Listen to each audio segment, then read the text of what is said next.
when I came to the school, I also was a complete atheist, like big time.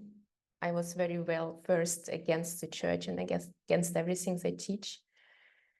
And then I came to the school and started to choose for Uriel. And then he told me, why don't you watch the movie Austere? And then we talked the next day about it. So I watched that movie, and I think this movie just changed my life at one point, because I heard this prayer of the monk and something inside of me remembered. And I started to Google about this prayer, and I started to learn to write it. Like, I was born in Russia, but I forgot most of the writing.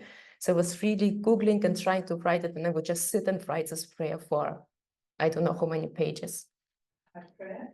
Yes, the prayer of the heart that everybody was talking about already. And then Uriel told me about the 24 hours prayer. So I would do them with this prayer. And I didn't feel much during the prayers in themselves. It's like very tiring and very exhausting. And then Blandine gave Uriel this book, The Pilgrimage, and he said she has it in German. So I borrowed it from her, and I just inhaled this book. I think I read it in one night. I didn't go to bed. I was just reading it and reading and reading, and something inside of me connected.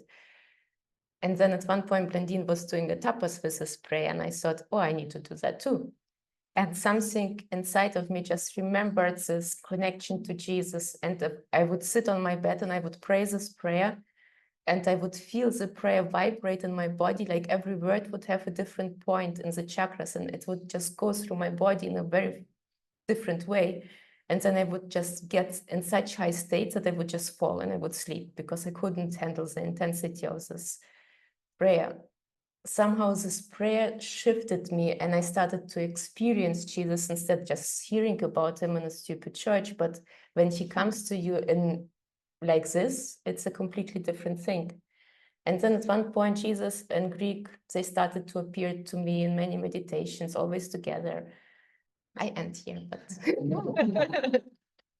thank you for this movie recommendation.